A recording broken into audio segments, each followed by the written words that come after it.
Difference between diffusion and osmosis. So चलिए diffusion and osmosis में difference देख लेते हैं।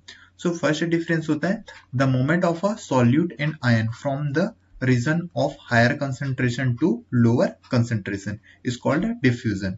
सो डिफ्यूजन क्या होता है, जिसमें आपका सॉल्यूट एंड आयंस का मूवमेंट होता है higher concentration region to a lower concentration. So इस फिनोमिना को क्या बोलते हैं हम लोग, सिंपल सा डिफ्यूजन बोलते हैं।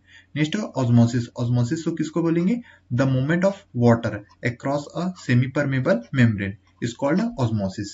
सो ऑस्मोसिस में क्या होगा, आपका वाटर का, दैट मीन्स आपका सॉल्वेंट का, फर्स्ट डिफ्यूजन में क्या हो रहा था, सॉल्यूट एंड आयन का मूवमेंट हो रहा था, बट आपके ऑस्मोसिस में क्या होगा, सॉल्वेंट दैट मीन्स वाटर का मूवमेंट होगा across a semi permeable membrane. So इसको सिंपली क्या बोलेंगे हम लोग, ऑस्मोसिस बोलेंगे।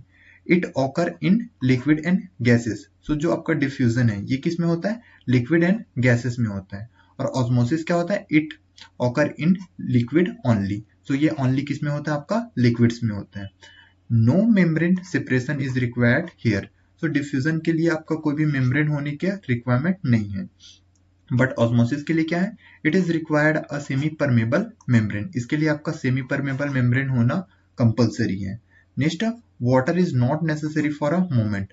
मोमेंट के लिए इसमें वाटर का होना नेसेसरी नहीं है, ये आपके गैसेस में भी हो सकता है, बट जो ऑस्मोसिस के कंडीशन में क्या होता है, आपका वाटर मॉलिक्यूल्स ही क्या होता है, मूव करता है। That means water is a main solvent that move from one region to another's. मतलब इसके लिए वाटर का होना क्या है, आपका कंपलसरी है। नेक्स्ट डिफरेंस देख लेते हैं, diffusion is natural phenomena that can not be stop. So diffusion क्या होता है, आपका नेचुरल फिनोमेना होता है, इसको हम लोग स्टॉप नहीं कर सकते।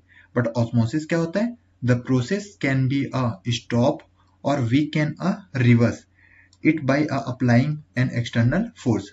सो इसमें क्या कर सकते हैं हम लोग, इसको हम लोग स्टॉप कर सकते हैं और रिवर्स भी कर सकते हैं एक्सटर्नल फोर्स अप्लाई करके। लास्ट देख लेते हैं एग्जांपल। सो डिफ्यूजन का एग्जांपल क्या है आपका, adding of ink in water lead to a colour of water. तो सिंपल से क्या करेंगे हम लोग, इंक को वाटर में डालेंगे, जिसके रीजन से क्या होगा, इंक कंप्लीटली वाटर में स्प्रेड हो जाएगा। तो इस फिनोमेना, ये क्या है, आपके डिफ्यूजन का एग्जांपल है। नेक्स्ट ऑस्मोसिस का एग्जांपल क्या होगा, red blood cells swell up when expose to water. जब रेड ब्लड सेल में क्या होता है, वाटर आता है, तो वो क्या हो जाता है, आपका स्वेल अप हो जाता है। तो ये किसके एग्जांपल है, आपके ऑस्मोसिस का एग्जांपल है।